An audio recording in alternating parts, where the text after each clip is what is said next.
All right, welcome everybody to yet another episode of our Weekly Chimes. I'm Brett. We've got Adam. Actually, I'm going the other way. We got Adam and we've got Brady that are joining us today. Tristan will be with us just in a little bit. This is going to be a really exciting episode. You guys have asked for Chime Basics. Well, you've got three of the best people here for it.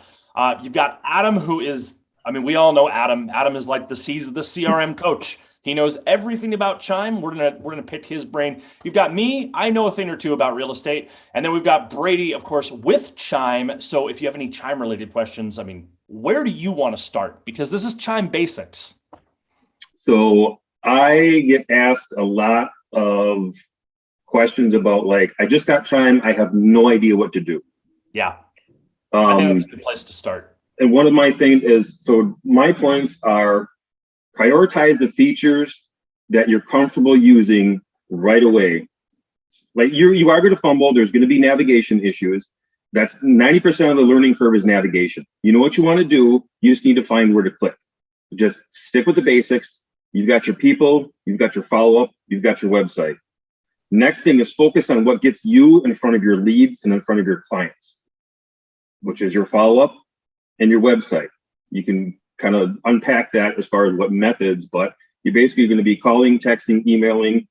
You can use video, you can use voicemail drop, use an AI chatbot, use smart plans, but they need to know, just like when you get your license at first, they need to know who you're about. So getting your name, your value, your methods, your processes in front of your database at relevant times is essential. And people don't like hearing this, but I will always say this. Get a dialer package. At some point in the process, from curiosity to close, you need to be on the phone with your people. Getting it will allow you to call. You can leave a manual voicemail afterwards. You can use live broadcast to do voicemail drops. And you can also unleash the text package for additional upgrades. So get those squared away. Get your database organized. Get your website squared away. Get your basic follow-up. And get the dialer package, because when you have text go out or you have your AI assistant sending messages out and they call, if you don't have a dialer package, they're getting a dial tone. They're off to the next agent. All right. Exactly. So here's right. I want to just jump in here real quick, guys, and let me share my screen to point out where I would be going when I signed into Chime, for the first time, right? Well, we all feel that paralysis of I got a brand new system and I don't know where to go and I don't know where to start and help me, right? So when I'm signing into Chime each day, guys, especially as a rookie, I would always want to be aware that this resource under the question mark shaped icon, this is your help center. This is where you guys should be spending time to get familiar with everything that's covered within Chime. So the first place I'd be going is over into that help center, and then just scroll down ever so slightly and go to that getting started section on the far left-hand side, right? Getting started is going to get you off the ground here. The first thing that everyone should do when you sign up for Chime is attend these webinars, right? I can't stress the importance enough of not rushing into this and starting right on your CSV import or building out your pipeline stages. Just take a step back, grab some lunch, sit down, maybe crack a beer, pour yourself a glass of wine, and jump into some of these webinars, right? Let's get some familiarity with Chime. These are ran as scheduled events Monday through Thursday. They're also recorded so you can watch them whenever you want, as much as you want on your own time. Those webinars are going to help you get that muscle memory of where everything is within our platform. I'd also want to point out here real quick that there is a step-by-step training guide for owners and account admins. Most of you folks, when you sign up with Chime, are buying Chime as an individual agent, or you're buying as the broker owner, or you're buying as the team leader. So this training guide directly applies to you. Within this, there are step-by-step instructions for, guess what? Start off with that webinar and then get right into the onboarding and set up an implementation in terms of building out the website, step-by-step instructions there. Building out the CRM, step-by-step instructions there, right? So Chime has these resources available for you to day one. I just wanted to start off again, simplifying this by pointing out where these live in Chime. Fortunately, you do have some experts on the phone. Brett does training on this stuff. Adam does training on this stuff. You guys have incredible resources here of guys that have mastered the system. But just so we could start off by dumbing it down, I just wanted y'all to be aware of the training guide, that help center that lives over in Chime, clicking on that little question mark in the upper right-hand corner. That's what I wanted to start off by quickly pointing out here. I do run coaching on this and run training on this. This is kind of my baby, but I'll tell you this much. When you're new to a platform, the way to start is understand what you've got. Okay. And don't try to jump in all at one time. What I see so many people doing is like, I am so overwhelmed. Here's the thing. How do you eat an elephant, right? You eat it one bite at a time. And so what I see so many people try to do is they try to jump in and they try to learn so much all at once. And that's one way to do it. I like to take it systematically. Okay. What are the things that we need to ensure get done immediately so that listings go out to people? What's the number one thing that we need from an IDX website and a CRM? We need to make sure that properties get sent out to people, and we need to make sure that those people have a way to come back to our website. So that's step one. Make sure that that is set up. And so what I see a lot of people do is they go, well, I need an import immediately, and a CSV import. I need save searches imported. Slow down.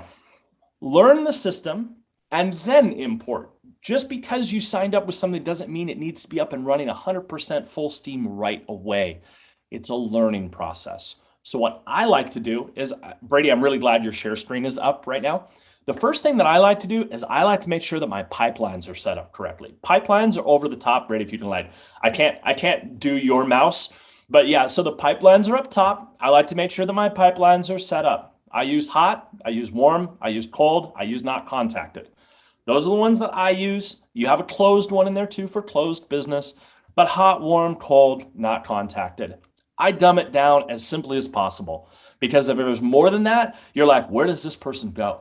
How do I drop this person into, where do they belong? Hot, warm, cold, not contacted. Easy. Yep. Pipeline stages are entirely customizable, guys. Yep. You can reorganize these stages whenever you need to. I love Brett's philosophy of keep it simple with the pipeline. A pipeline shows you where they're at in the process of doing business with you, right? A pipeline is different than a group, and it's different than a tag. And we'll point out both of those here as well. But pipelines are where are they at in the process of doing business with you. It could be 4 stages. You can make it 8. You can make it as many or as few as you need according to how you want to run things. That's really step number one. Yeah, it's a personal process, right? Like we all think differently. Brady doesn't think like I do. Adam doesn't think like Brady does. Adam and I probably don't think the same sometimes. We think a lot the same. But the thing is, you run it like you would want to run it. Pipelines, they're like a water pipeline. Leads are meant to go through the pipeline. Mm-hmm. Groups are groups of people that have similarities, and tags are easily searchable things that are individualized. So maybe it's like they have a dog. Okay, Exactly. Right? I think about a group as a folder, right? Your sphere, your referrals, your past clients, your friends and family. You're going to have those 4 groups labeled in some form or fashion in every CRM. Yep. When we get down to talking about tags are a way to identify people's preferences, right? If they love dogs, if they are a golfer, if they want to live near the beach, they could be a beach person, right? I'm here in Phoenix, Arizona. If the Cardinals win the Super Bowl, right? I'm going to sort my database by Cardinals fans, and I'm going to send out a mass text through Chime saying, hey, congrats on the win. So you can search your database using those tags to find people that match that preference. Yeah, exactly. So time building those out. Once my pipelines are set up, and I keep those, Katie, to answer your question, I keep those consistent amongst everybody. Consistency is key. I try to teach all of my agents to do the same thing. Keep it all simple. Make sure everybody's on the same page. And the reason I do that is to make sure that everybody can help each other out. That's the key. If you have everything the same across your team, simple. Make it so that everybody uses it and they can help each other out. Once that's all squared away, then I start moving into like actually making sure my website is set up. That's a big one. I want to make sure that, if they're going to land somewhere, we got to make sure that they come back to something and that the website is actually built out. There is so much training on this. It's not even funny.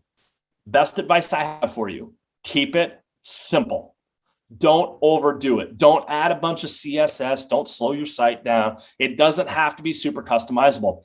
I have seen so many people build out these insanely massive, incredible homepages. And then we do some research on it and how many people actually land on a homepage. Not a whole lot. Where do they land? Listing detail and searches. That's where people land. So let's make sure that those are actually well set up. Guess what? They are set up. So, I mean, Adam, am I on the right point here? Like, help me out here, buddy. Yes. So I would also add, do not overlook the proper registration funnel once you're trying to obtain their information. It's just as important as the clean content on your website. My preference, there's that single step column. I take off third-party registrations. I have no questionnaires because I'm running the AI that does the same damn thing in real time and does it better. You can get into a gray area if you do the pop-up register, the questionnaire, and at least allow them to cancel it. It's good if you get more information, but there's redundancy between that questionnaire and the bot. So if you're running the bot, I suggest turning that questionnaire off completely for buyers and sellers. If you don't want to run the bot, you can use the questionnaire, but I recommend allowing them to close. I'm not a fan of third party. I want people to type in because they're going to be more motivated if they have to manually get the information in there. They're going to be a little bit, in my experience, they're going to be a little bit better as far as accuracy of contact information. I do have it never fails, every single week there's some smart ass that has 867-5309 for their phone number. And I have a YouTube video queued up for that as a template that I send that song out to them, back to them. So have fun with it if you get some trash. Adam, only you would do that. I literally do that. Only you would do that. Guys, can we talk a little bit about, this is all awesome and it's needed, but if we go back to square one, where people are signing up, Brady, for this amazing Ferrari, Lamborghini, Rolls Royce, Bentley thing, if you don't know what to say, you're going to screw up this whole thing. And that's one thing we've been talking about for years, because the Google PPC, the Facebook lead ads, those aren't talked to the same as Realtor.com or Zillow or even referral leads. Right. And I hate hearing, and we all do as well, we hate hearing that these leads suck. And they only suck because you're terrible at communicating with them. That's it. And part of the systems that are in place here, like what Brett said and Adam, are helping you convert them over the long term. But you're never going to get there if you're not talking to them like they want to be talked to. So I have a coach for triathlon and being outdoors and a physical coach.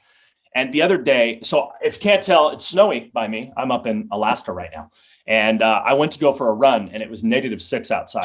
And he goes, dude, no, I'll get there. Did you even get like 5 steps in? Come on. Right. So I'm like, dude, I don't want to go run today. It's freaking cold outside. And he goes, Brett, there is no such thing as bad weather. There is only such thing as bad gear. And so I thought about that a little bit. And it's kind of like leads, right? There's no such thing as a bad lead. There's just bad follow-up. If we don't customize our follow-up to the individual lead source, then we're not giving it. It's like running in -6 when Brady's down there in Phoenix right now, where it's 86 degrees. It's a little bit different. He's gonna wear different gear than I am.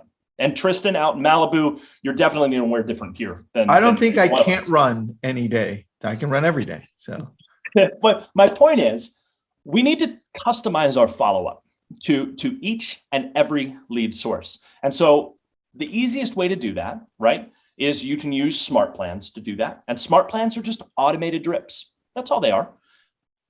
My suggestion has always been create a smart plan for each lead source that you have. So Tristan, I know you use a lot of GeoPoint. GeoPoint is going to be followed up differently than, let's just say, a regular seller lead. Adam, I know you do a lot of PPC, right? PPC, Facebook? PPC, Facebook, Instagram. Yeah. So those sources are going to get different follow-up. They all convert at a different time frame. And I'm trying to find right now my buyer funnel that I've got for you, where we've got the different stages of the buyer. I've got it somewhere, but give me a few minutes and I'll find it. But basically, they're all at different phases in the buying process or selling process. Make sure you just go through smart plans, create a new smart plan. Believe it or not, Chime has a whole bunch of really awesome templates in there. Brady, you're on them right now. You're on the library right now. If you don't know where to start. I just wanted to point out, guys, that when you step into Chime, you don't have to create your automations from scratch. You will, and you should, but you don't have to for every drip that you plan on using, right? we have a pre-written library of drips that are delineated by lead type. So if you want buyer drips, click on the buyer tab, right? If you want new lead drips, initial contact, all the way down to your past clients. So take a peek and take some time to go through this existing library of pre-written automations, steal what we have pre-written so you're not sitting there creating it from scratch. But let me just show you one quick example of an automation that's pre-written in Chime. And in this example, it's catered to new leads that we're getting, buyer leads from Facebook.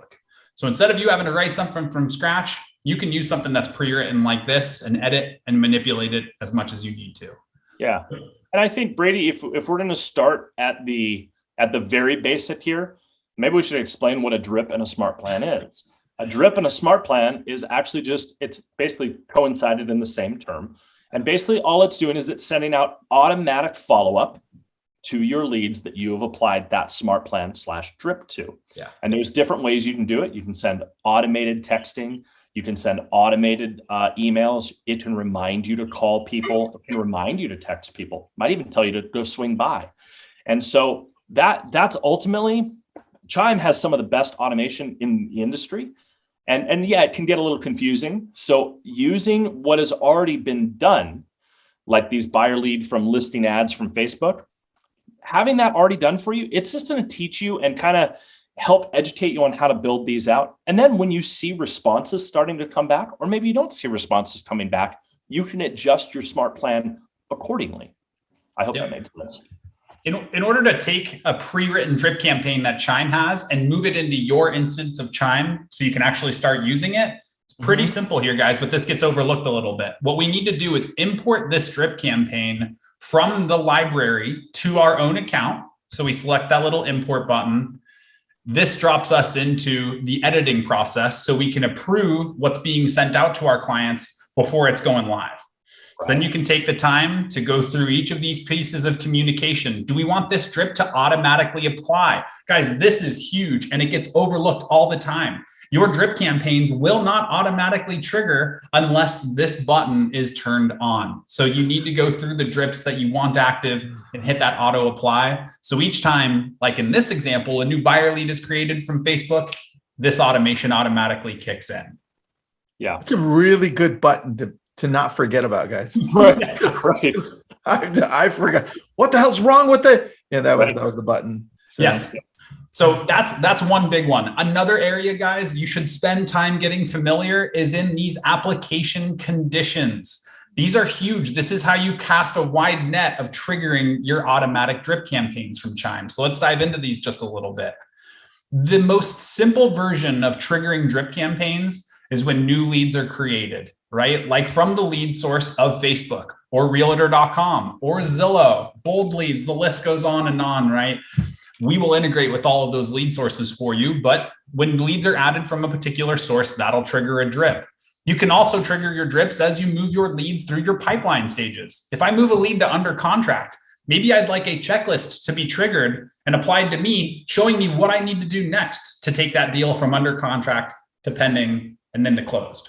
So drip campaigns are triggered as new leads are created, as we move our leads through those pipeline stages, and as we assign those incoming leads into our different groups, our friends and family, our sphere. That way we can cater drip campaigns to each lead type and each group within our system.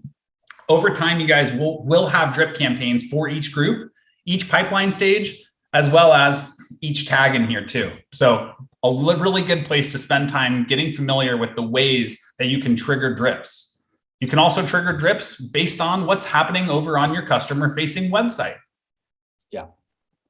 This one's huge, right? The reason why Chime provides customer-facing websites and a CRM is for tracking and automations to really start firing.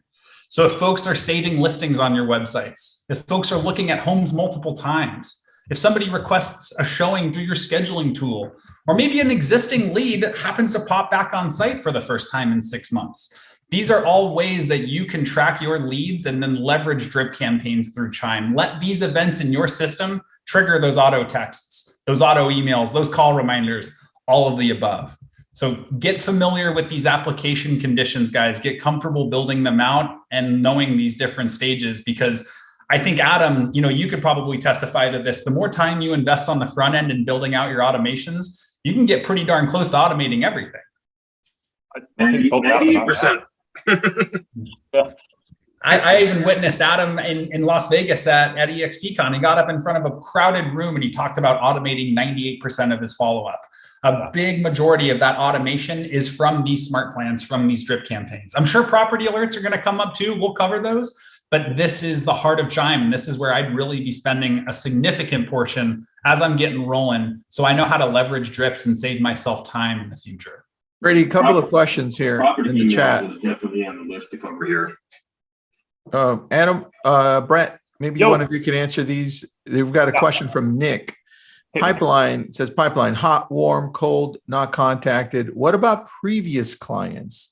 They're more like groups who only go into pipelines depending on where they are in the process.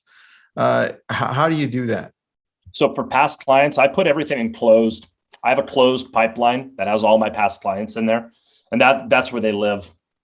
I don't use groups for past clients. I just literally have a pipeline full of past clients, and that way I can do things with them. I can keep them on a long-term drip, so that I stay in front of them, stay top of mind, and because I know the turnover rate of my clients, I know the turnover rate in my area. I know that if I stay in front of them for about 4 years, I know that they're probably going to sell their house again. And so I can create a long-term smart plan that's going to keep me in front of them, keep them top of mind. And it's easier to run that with a pipeline than it is a group. What else? Can you add options to the triggering behaviors? Yeah. No. Right, Brady? Help me. You don't have the ability to customize those triggering behaviors for the drip campaigns. However, I do want to point out the other side of triggering drips, which is automatically pausing your drips. So let me quickly review the triggers that we have just so we can see those one more time. Go in again to those application conditions, guys, where we want to spend time talking about drips, and then those triggering behaviors, right? These are what are included. You can also trigger drips based on pipeline movement, group assignment, tag allocation, their time frame, the property type, right? So all of these fields you guys can build out as auto triggers for those drips to be activated. Right. So basically, like what Brady's saying is like, scroll up a little bit to the behaviors, please. Sure. So let's say you have something, let's say request a showing from a warm pipeline. That's going to be more specific so that when you have somebody that you consider warm or whatever timing it is, if they exhibit a certain behavior, like if they're a warm lead and they request a showing, this is what's going to happen. It's not going to happen about any other pipeline. We're just focusing on warm leads that request a showing because we're going to have a different conversation about that situation and their situation with them than we would a hot or a cold or never contacted or appointment set. So you can break this up and add, you have your behaviors, which started off, your conditions is kind of a second layer of filtering who do I want to send this to? So like if somebody in like a closed from 8 years ago requests a showing all of a sudden, you're going to have a very different conversation because that's likely a past client. So having your follow-up be relevant to not only the lead source, but the lead situation is going to earn the trust in you better, faster, and it's going to be more relevant to the situation, which has a very, very direct impact on your conversion rate. If you're a first-time home buyer specialist and you have your smart plans and you're trying to get luxury leads, your conversion is going to be horrible because it doesn't fit the way you do business. Right. Stay where you're good. Your numbers are going to reflect that. I love the example that you pointed out, Adam. If I'm a brand new lead in your pipeline, you should have a different drip campaign running if I request a showing from the website than if I'm a really hot lead and I've requested a showing from the website, right? That is intuitive, but we don't often take the time to break it down and create those drips to match that specific event or that specific action that's taking place, right? So again, taking the time to build these out and really wrap your head around it, the more time you invest on the front end to set up your drips, the less you'll have to manage over time. It's truly set and forget when you build it out like what Adam's describing. So I'm going to share real fast. I'm going to stop your share real fast. I want to share something that I posted. Those of you that got my Chime education, which I posted a link to, by the way, in the group. This is the evolution of a buyer. And Tristan, I know you've posted this a couple of times for me. Thank you. Here's the buyer evolution, right? And we got to keep our mindset. Dreamer, they want to buy a house, but they don't think it's reality. So this is a funnel, right? Top of the funnel is dreamer. Bottom of the funnel is this is happening. I use this to basically build my smart plans out so that I start, if they come from a lead source that creates dreamers, Instagram, Facebook, those are dreamers. They're going to start way at the top of the funnel. A Zillow lead or like a realtor.com lead or a third-party home light lead, something like that, they have expressly reached out and said, I want to do something. They're in the this is happening stage usually. PPC falls somewhere in the middle. If you know this going into it, you can build your smart plans out to be able to adapt to what they are looking for. Best part, this doesn't just work for buyer evolution. This works for sellers as well. And so many people I see wanting seller leads, they forget that buyers are oftentimes sellers. So start here, and then you can start helping people along the way. The dreamers, believe it or not, most of the time, they actually have a lot to sell too, because they don't know where to start. They don't know how to orchestrate. That's like one of my favorite pieces that you have. And I always share it with people. One thing that people will forget that and I don't know the exact stat, but we went over this on the back end, but over 90% of people that are selling their homes are buyers first in their head, because they're looking to see if it's even a possibility if they can move. Now, the rest of the percentage that isn't there, like the 10, 9, 8%, whatever it is, those are people that have to move no matter what. So they're getting relocated, they're getting into a divorce, something happened, right? Yeah. So they're forced. It's different. But most of the people, they have to be like, well, I wonder if this area would be good for us.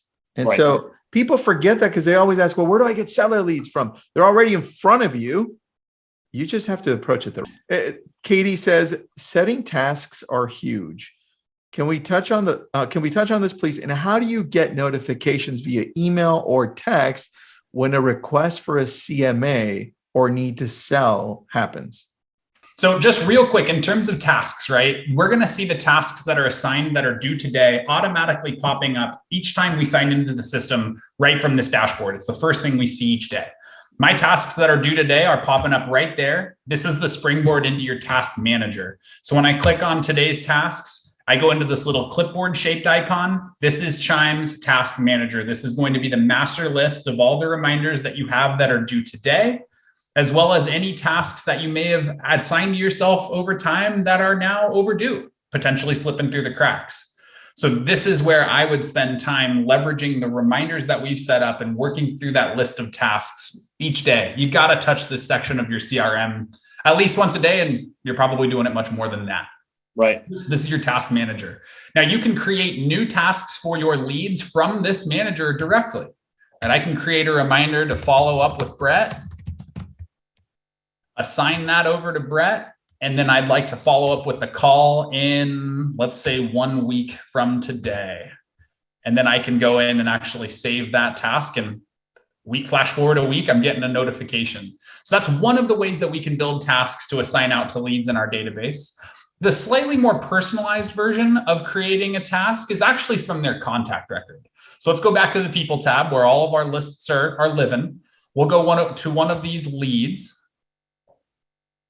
And here's a contact record in Chime. We've got Dave's personal information on the left-hand side. We've got Dave's activity right down the middle. And then we've got the ability to plan our appointments with Dave over on the right-hand side, and our ability to set up tasks with Dave over here on the right-hand side as well. Yeah. So as you guys come in and you're working your leads individually, please leverage these tasks. Tasks will also be created, and they can be created from your drip campaigns, those smart plans as well. But this is where it looks like to build out a task from scratch. Notifications, guys, it's going to be over here in the settings tab. Then we're going to go to the left-hand side of the screen. We're going to go beneath the profile, which each of you will build out for your own instances and logins of Chime. We're going to go right beneath the preferences, which I think you guys should plug in here as well as we're going through that initial setup process. We're going to go to those notifications. Notify me when. Take some time to go through this list to make sure things like tasks, new leads, right? You can choose whether you want that notification to be delivered via email, text, push notification, all of the above, or one in particular. But these notifications are where you're going to set up those triggers of how you want to be notified as events are happening across the system. So where I spend most of my time and I tell people this a lot, let me minimize us. I basically start my day in the listing tab, like these are the new listings. This is your listing manager. Essentially, this is where you see the buyer matching. I spend my time starting here. I'll go through and I'll go, okay, who are my matched leads, right? So anybody that has 5 or greater matching factors, they're going to get an email or a text from me that basically says like, hey, saw this property, thought of you type of thing. Let's point out how those matching factors got there real quick, if I could, Brett. Yeah, please do.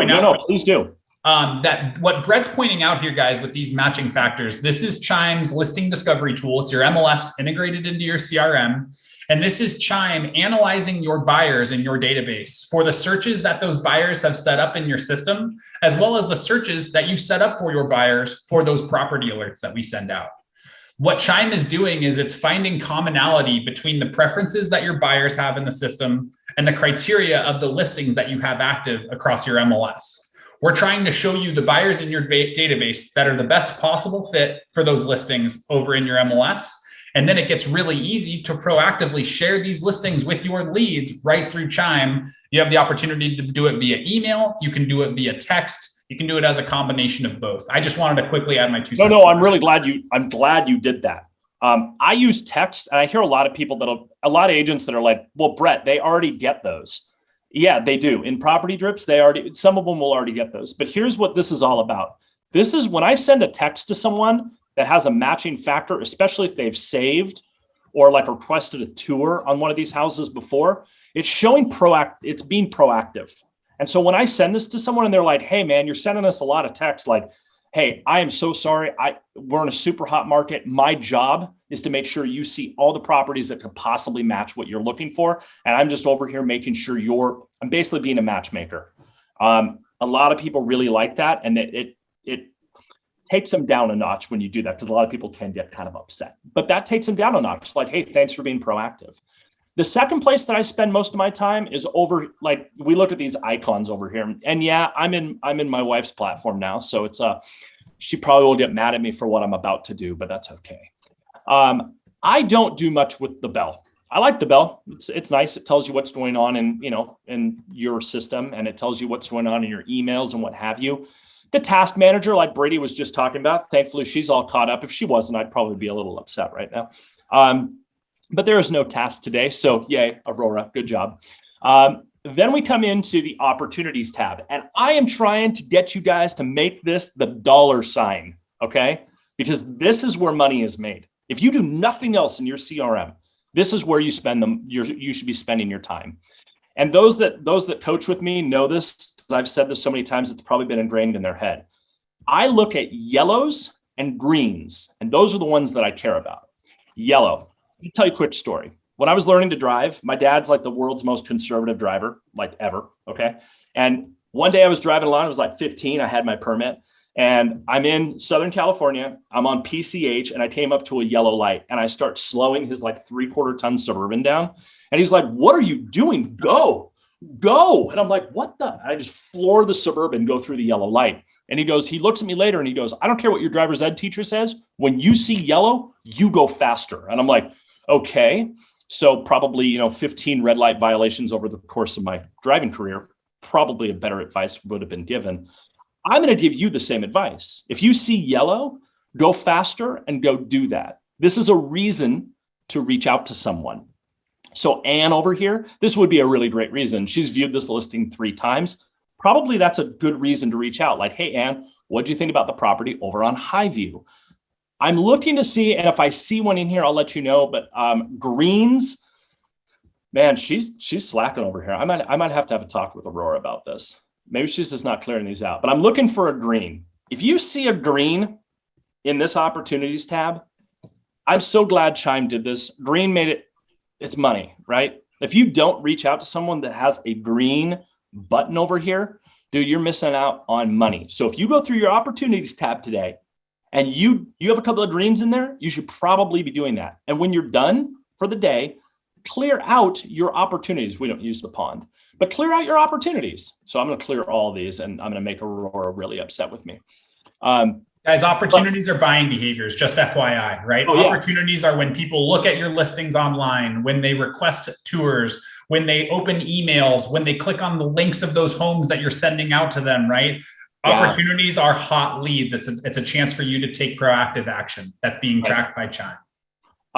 But basically when I see green, if my house was burning down right now, like Aurora was in the other room, like throwing our dog outside, I would be calling the greens.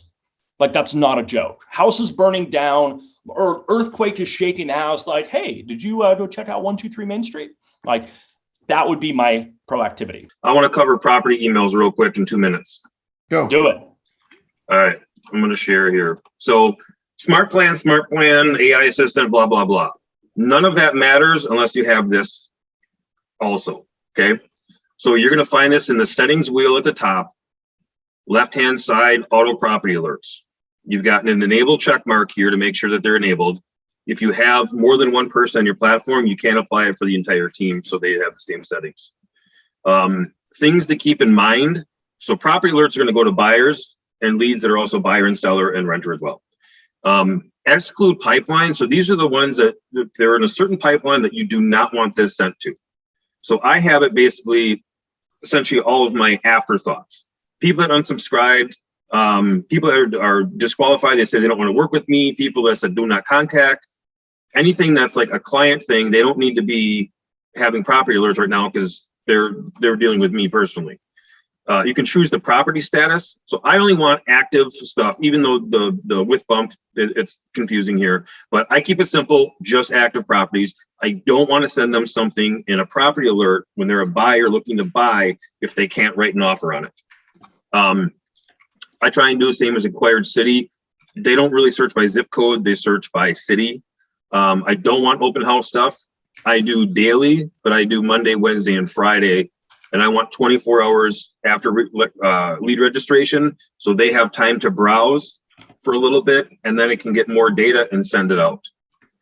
Same thing with market snapshot. I'm excluding the lead type here of other, because that's kind of my trash can. That's like agents that are playing around with my system, just junk people I don't need. Exclude pipeline, property status, frequency, Sunday, bi-weekly. Market report as well. Pay attention to these settings. I wouldn't do anything slower than monthly on this generally. Once a month is good for market report, in my opinion, but pay attention to these pipelines and make sure that you are marking off to exclude the ones that you don't want this information going to. In particular, notice I have this one for close unchecked, because if somebody closes with me and they're a past client, I still want them to get a market report every month, so that they can protect their investment and see what's happening in the market that's going to affect them as they're enjoying their investment where they're in there. So make sure you get these squared away, take the time. It takes 5 minutes, just like the save button and elsewhere in the system. Make sure you click apply, other changes aren't going to be applied. Guys, we can do a part 2 and 3 to this. I think we should. I think that's on the schedule for the next couple of weeks too. So perfect. Let's do that. Brady, I really enjoyed having you on, man. I think we need to have you on way more often. Agreed. Happy to be here. Thank you for the opportunity, Tristan. I love talking to these guys. This is awesome, dude. I think a part 2 to 3, I think what we can do, even because of the way we approach this, is we could actually clip this and put this up in some part of Chime, because it's so instructional. So let's create a series out of this, because I think everyone needs this. Because Brady, we're probably going to go to you too as we progress through the year and be like, so what's new and how do we use it? So we could totally see that as well. I love it. That's what I'm here for. Yep. Brett, Adam, Brady, thank you guys so much. Appreciate you. Have an awesome day, and everyone who tuned in, thank you so much for your time. And remember, next week it's on Wednesday.